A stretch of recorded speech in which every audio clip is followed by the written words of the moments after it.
제가 2004년도 2월에 저희 아내와 결혼을 했습니다. 20년이 되었는데요. 아내를 만나서 결혼해 보니까 너무 좋더라고요. 너무 좋아요. 데이트할 때는, 연애할 때는 이제 시간이 좀 늦으면 헤어져야 되잖아요. 각자 집으로 돌아가야 되고, 집에 가도 또 어떻게 하죠? 자기야, 보고 싶어. 또 막 이러고서, 막, 그러지 않아도 되는 거예요. 결혼을 하니까. 밤늦게까지 함께해도 좋고, 영화관에 가서 영화를 볼 수도 있고, 뭐 얼마나 좋고 감사한지 모릅니다. 그러다가 이제 아이가 생겼어요. 아이가. 첫째 아이예요. 저 아이가.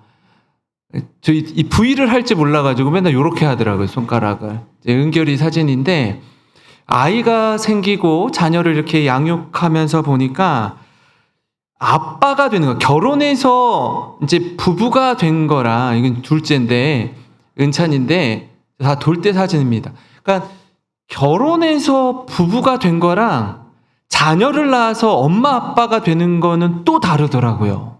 또 다르더라고요. 그러니까 아빠가 되는 순간 갖는 그 책임감과 무게감이라는 게 있더라고요. 아, 내가 이제 가족을 부양해야 되는, 책임을 져야 되는 사람이구나.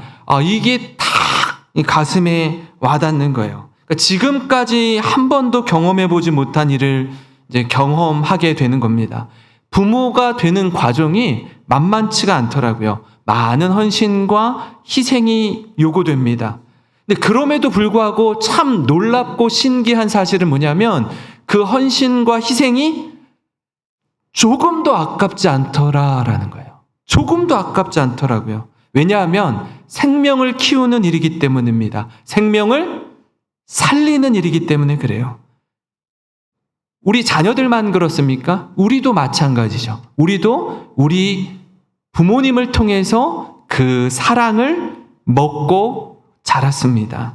또 그 사랑을 그대로 흘려 보내려 애를 씁니다. 그 결실이 또한 우리의 자녀이기도 합니다. 자녀를 키울 때 이 부모는요, 아이들의 눈높이에 맞추어서 함께 놀아주기도 하고 가르치기도 합니다. 이렇게 아이의 성장 과정을 함께 하면서 부모로서 경험하고 느끼고 받는 은혜가 있죠. 말할 수 없는 기쁨이 있습니다. 근데 이 대한민국 아빠, 모르겠습니다. 세상의 모든 아빠가 그럴지도 모르겠는데, 아이의 자라는 과정들을 하나하나 놓치고 싶지 않고 정말 함께하고 싶은 마음이 많이 있는데, 엄마처럼 그렇게 가까이에서 하지 못하는 경우가 훨씬 많아요. 왜냐하면 아이가 어리죠. 아빠는 젊어요. 회사에서 이 직급이라는 게 있는데 열심히 발로 뛰고 일하고 야근하고 뭐 그 이외의 시간들을 갖다 보니까 아이가 잠들었을 때 집에 퇴근해서 들어가는 거예요. 또 일찍 회사에 출근해야 되는 겁니다. 그러니까 아이와 함께 하고 싶은 시간을 갖고 싶은데 그러지 못해요. 아이도 아빠를 원하는데 그 시간이 절대적으로 부족하더라고요. 그러면서 아이가 성장해요. 나중에는 아빠가 어느 정도의 위치에도 오르고 조금 숨 쉴 수 있는 틈도 생기고 아이와 함께 할 수 있는 시간적인 여력이 될 때 아이가 이만치 성장했잖아요. 은찬아, 아빠랑 어디 좀 영화도 보러 갈까? 놀러 갈까? 그러면 어떻게 하죠, 아이들이? 자기가 바쁘대요. 아빠 혼자 늘 그랬던 것처럼 아빠는 아빠 시간 갖고 나는 내 시간 가질게요 라고. 이게 뭐가 이게 안 맞는 거예요. 포커스가 이 타이밍이 잘 안 맞는 거예요. 그러니까 얼마나 아쉽고 안타까운지 모릅니다. 이게 아버지가 갖는 서글픈 현실이기도 합니다. 그럼에도 불구하고요, 자녀를 향한 부모의 마음은 변함이 없어요. 어떻게 해서든지 복음 안에서 잘 양육하고자 하는 간절한 마음이 있습니다. 기대와 소망이 있어요. 같은 맥락에서 오늘 말씀을 살펴볼 텐데요, 사도 바울의 이 선교 여정 속에도요, 이런 부분을 함께 느낄 수 있습니다. 바울이 지금 1차 선교 여행을 마치고 2차 선교 여행을 떠납니다. 우리 지난주에 함께 나누었죠. 바울과 실라가 우리가 1차 선교 여행을 통해서 세웠던 교회들, 그 교회가 건강하게 잘 성장하고 있는지 우리 다시 한번 확인하러 갑시다 하는 중에 바나바가 어떻게 하죠? 마가 요한도 우리 같이 데리고 갑시다. 그런데 바울이 동의하지 않죠. 그래서 어떻게 해요? 바나바는 마가 요한과 함께 가고 바울은 실라와 함께 2차 선교 여행을 떠나게 됩니다. 근데 복음을 전하고 선교할 때 부딪히는 여러 가지 어려움이 있고요. 생각처럼 쉽지 않은 영역들이 있어요. 근데 오늘 말씀을 보면요. 이 뜻밖의 어려움이 있는데 그게 뭐냐면 이방인이 사는 지역에 복음을 전하는데 이방인이 사는 지역의 유대인들을 신경 써야 되는 거예요. 무슨 얘기냐면 이방인과 유대인이 이방 땅에서 함께 지내는데 이방인에게 복음을 전하는 것보다 유대인에게 복음을 전하는 게 훨씬 더 힘들다라는 사실이에요. 왜 그렇습니까?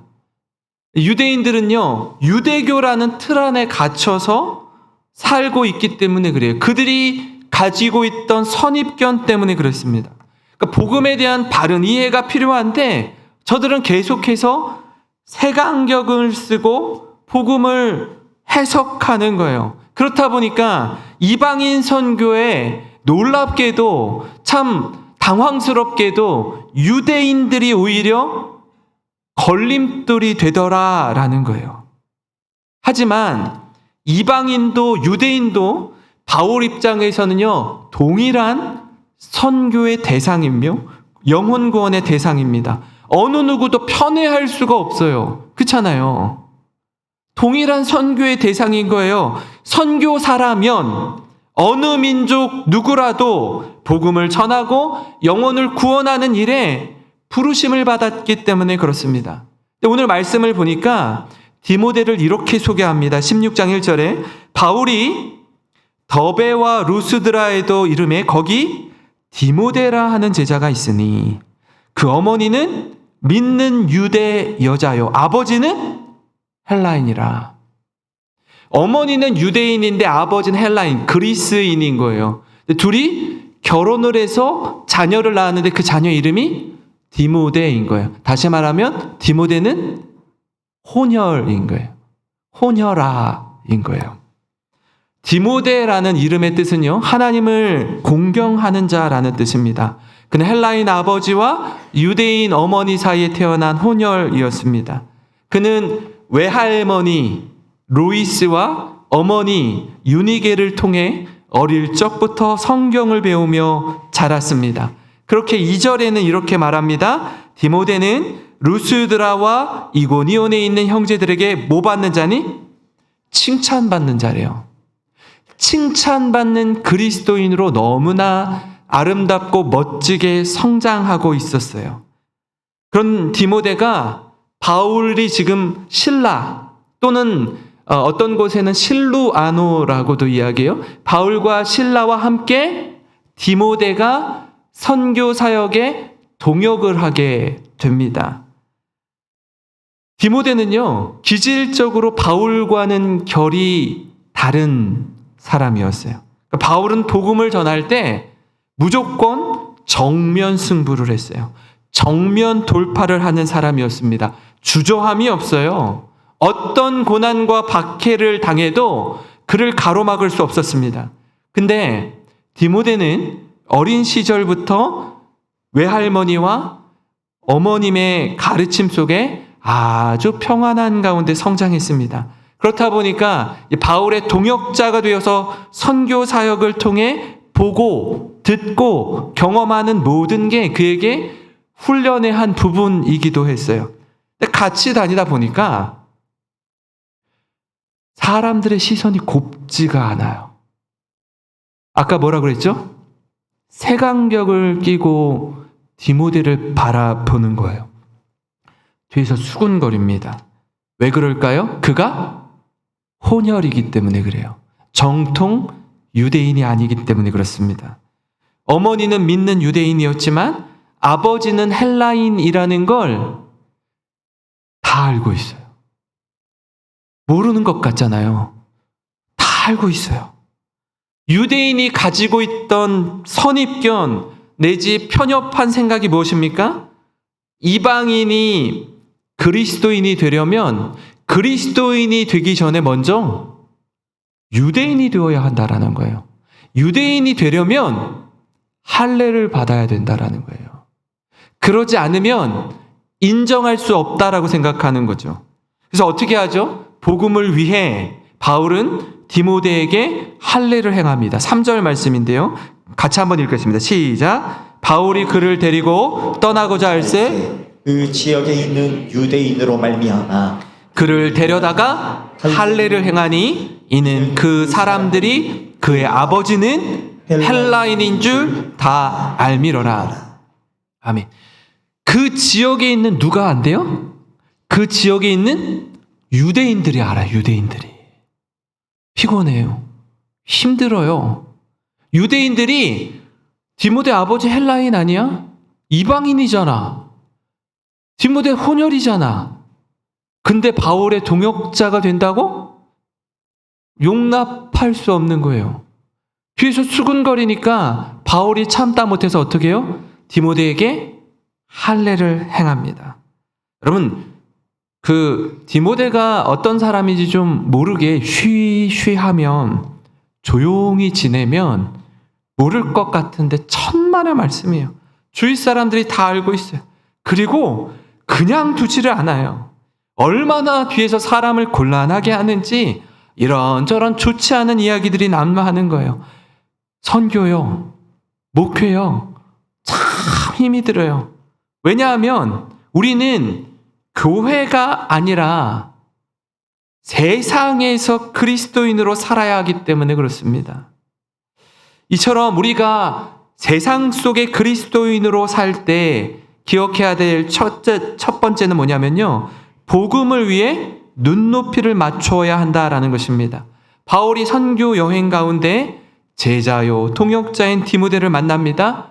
훗날요 바울의 사역을 계승할 차기 리더십으로 디모데를 염두에 두었습니다. 그 정도로 너무나 준비가 잘 된 사람이었어요. 온유한 성품의 소유자였습니다. 바울은 디모데와 함께하면서 자신의 기질과 전혀 다른 성격을 가지고 있었지만 또 다른 장점을 발견했습니다. 디모데는요, 겸손하고 진실한 사역자로서 목회를 잘 감당한 동역자라는 걸 알고 있었어요. 근데 한 가지 마음에 걸려요. 뭐예요? 유대인들이 가지고 있는 디모데를 향한 곱지 않은 시선이었습니다. 혼혈인 디모데가 바울의 제자요, 동역자요, 훗날 차기의 후계자로 사명을 감당할 수 있을까? 저 엄청난 눈총을 받으면서 수군거림을 당하면서 이 사역을 계승할 수 있을까? 걱정했습니다. 예나 지금이나 그런 것 같아요. 겉으로 보여지는 것을 가지고 쉽게 판단합니다. 그리고 한 번 마음에 정한 건요, 잘 안 바뀌어요. 잘 안 바뀌어요. 선입견이라는 게 그렇습니다. 편견이라는 게 그래요. 그래서 바울이 참다 못해 디모데에게 할례를 행하여 저들의 곱지 않은 시선이 앞으로 만나게 될 유대인들의 시선이 될 것이기에 미연에 방지하기 위해 할례를 행합니다. 신앙이 약한 저들의 눈높이를 맞추고자 했어요. 바울이 되게 강직하다고 했잖아요. 정면 돌파를 하는 사람이라고 했잖아요. 그런데 복음을 전할 때 복음의 본질이 훼손되지 않는 선에서는 저들과 눈높이를 맞추고자 얼마나 애를 썼는지 모릅니다. 그것이 바울 사역의 원리였어요. 그는 눈높이 선교를 했습니다. 어떻게 해서든지 한 영혼이라도 더 구하기 위해 누구보다 애쓰고 헌신했습니다. 우리 10월 20일에 사랑하는 분들의 가슴마다 새 생명의 복음을, 이 복음 전도를 감당할 때 우리 눈높이 역시 마찬가지입니다. 복음을 전하는 이들의 눈높이에 맞춰야 하는 사명이 우리에게 있습니다. 제가 지난번 한번 말씀드렸을 거예요. 그죠? 지금부터 한 25년 전에 분당에 있는 만나교회 김병삼 목사님이 이 선교적 교회, 미셔널 처치가 되기 위해서 교회 문턱을 낮추고자 어떻게 했다고요?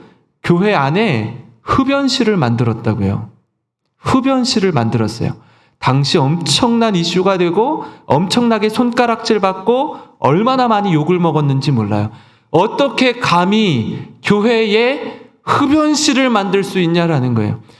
그 목사님이 가지고 있었던 선교적 마인드가 뭐였다고요? 복음을 전하는데, 전도를 하는데 사람들이 무슨 얘기를 하죠? 내가 아직 술을 못 끊어서요. 내가 아직 담배를 펴서 예배당에 가는 게 부끄러워요. 못 가겠어요. 담배를 피면은 구원 못 받습니까? 그렇지 않잖아요. 담배를 펴도 교회에 올 수 있다고 메시지를 전해주는 거예요. 괜찮다고. 오셔서 피시라고. 다 받아줄 수 있다고. 25년 전에 그렇게 했어요. 25년 전에. 제가 직접 가서 확인해 봤어요. 진짜로 있더라고요. 제가 분당에 있었으니까, 만나교회가 가까이 있으니까 한번 가봤어요. 뭐 우리 교단은 아니에요. 감리교회예요. 근데 그렇게 만들어 놨더라고요. 정말로. 왜요? 한 영혼을 더 구원하기 위해서. 고린도전서 9장 19절부터 23절을 보면 바울의 진심을 우리가 읽을 수 있는데요. 보세요. 내가 모든 사람에게서 자유로우나 스스로 모든 사람에게 종이 된 것은 더 많은 사람을 얻고자 함이라. 유대인들에게 내가 유대인과 같이 된 것은 유대인들을 얻고자 하며 율법 아래에 있는 자들에게는 내가 율법 아래에 있지 아니하나 율법 아래에 있는 자 같이 된 것은 율법 아래에 있는 자들을 얻고자 하며 율법 없는 자에게는 내가 하나님께는 율법 없는 자가 아니요 도리어 그리스도의 율법 아래에 있는 자이나 율법 없는 자와 같이 된 것은 율법 없는 자들을 얻고자 함이라. 약한 자들에게 내가 약한 자와 같이 된 것은 약한 자들을 얻고자 하며 내가 여러 사람에게 여러 모습이 된 것은 아무쪼록 몇 사람이라도 구원하고자 함이니 내가 복음을 위하여 모든 것을 행함은 복음에 참여하고자 함이라. 믿습니까? 바울의 진심이 느껴지십니까? 바울이 한 영혼을 구원하기 위해서 그 사람의 눈높이를 맞추고자 하는 그 진심을 여러분 마음에 새기시기를 바랍니다. 복음 전파를 위해서 정면 돌파, 정면 승부를 주저하지 않는 바울이었지만 복음을 전하는 자신의 모습에 대해선 누구보다 자유로운 사람이었습니다. 유연함이 있고 온유함이 있었어요. 강직한 것만 같은 바울에게 부드러움이 함께 있는 것입니다. 중국의 복음을 전한 영국 태생의 허드슨 테일러라는 선교사님이 있습니다. 이분은요, 사실 의사가 되기를 원해서 의학을 준비하고 공부하던 사람이었어요. 근데 22살에 너무 젊은 나이에 중국의 선교사로 파송받아 중국어로 기록된 누가복음 한 권을 들고 선교를 떠납니다. 22살에. 얼마나 젊은 청년입니까? 근데 영국에서 중국까지 당시에 1800년대니까 5달 걸려서 배를 타고 중국에 도착해요. 당시에 태평천국에 난이 있는 시대였고 이로 인해서 외국인에 대한 중국 사람들의 인식이 좋지 않은 때였습니다. 사실 당시 우리나라도 마찬가지였습니다. 아이들을 잡아먹는 서양 귀신, 양귀자라고 했어요. 서양 귀신, 양귀자로 몰려서 테러의 표적이 되기도 했습니다. 그럼에도 불구하고 허드슨 테일러는 뒤로 물러나지 않고 복음 전하는 일에 전념했어요. 그러던 중에 이분이 한 가지 큰 결단을 내리는데 그게 뭐냐면 영국인인데 중국인처럼 되는 것이었습니다. 머리를 다 싹 밀고 여기만 딱 남겨서 머리 따서 쭉 내리는 거 있잖아요. 그걸 변발이라고 하는데 영국 사람이 중국인처럼 변발을 했어요. 머리를. 그리고 중국인들이 입는 옷을 입고 복음을 전했습니다. 그러면서 그가 이렇게 말해요. 우리가 원하는 것은 중국인들의 국제화가 아니라 중국인들의 복음화다. 죄가 아니라면 모든 면에서 중국인이 되라. 그렇게 함으로써 몇 명의 영혼을 구원하라. 허드슨 테일러의 이 변발과 중국식 복장은 지금 좀 전에 우리가 읽은 고린도전서 9장의 바울의 고백과 동일한 것입니다. 중국 사람이 아닌데 나 영국 사람인데 중국인이 되어서 복음을 전한 것이었어요. 근데 여기서요 굉장히 놀라운 일이 일어나요. 충격적인 일이 일어납니다. 뭐냐면 이 일로 인해서 동료 선교사들에 의해 엄청나게 비난을 받아요. 누가 비난한다고요? 선교사들이 선교사를 비난하기 시작해요. 허드슨 테일러의 이런 모습에 경악을 금치 못했습니다. 그리고 이렇게 말했어요. 그는 원주민과 같이 되어버렸다. 체면을 버렸다. 그를 반역자라고 부르는 것도 지나치지 않다. 선교사가 선교사에게 너는 선교사로서 틀렸어. 기본이 안 돼 있어. 선교할 때 누가 어렵고 힘들게 합니까? 선교사가 힘들게 하는 거예요. 디딤돌이 아니라 걸림돌이 되게 하는 이들이 누구입니까? 중국 사람이 아니에요. 중국에서 함께 복음을 전하는 또 다른 선교사들입니다. 사랑하는 성도 여러분, 우리에게도 바울처럼 허드슨 테일러처럼 복음 전파에 대해서 분명한 강직함과 함께 복음을 전할 때 대상자의 눈높이를 맞추는 온유함과 부드러움을 갖는 모든 성도님 되시길 주님의 이름으로 축원합니다. 그런가 하면요, 세상 속의 그리스도인으로 살 때 다른 한 가지는 분명한 기준을 제시하는 거예요. 좀 전에 나눈 내용과 또 다른 느낌이 있죠. 그게 뭐죠? 전도 대상자의 눈높이를 맞추어서 복음을 전하지만 복음을 왜곡하거나 복음을 변질시키지 않는 것입니다. 바울과 바나바가 예루살렘 교회에 가서 구원이 뭔지, 복음이 무엇인지 재확인하고 복음의 내용을 공유하는 시간을 가졌습니다. 그래서 16장 4절 5절에 이렇게 말합니다. 여러 성으로 다녀갈 때에 예루살렘에 있는 사도와 장로들이 작정한 규례를 그들에게 주어 지키게 하니 이에 여러 교회가 믿음이 더 굳건해지고 수가 날마다 늘어가니라. 예루살렘 교회가 복음을 전하고 선교할 때 정해준 규례가 있습니다. 법도가 있어요. 그 분명한 기준이 있었습니다. 그 기준이 무엇일까요? 15장 28절 29절에 성령과 우리는 이 요긴한 것들 외에는 아무 짐도 너희에게 지우지 아니하는 것이 옳은 줄 알았노니 우상의 제물과 피와 목매어 죽인 것과 음행을 멀리할지니라. 이에 스스로 삼가면 잘 되리라. 평안함을 원하노라 하였더라. 그러니까 우상의 제물을 먹는 것, 그 제물의 피를 먹는 것, 목매어 죽인 것을 먹는 것, 그리고 음행을 피하는 것, 분명한 기준을 제시해 주는 거예요.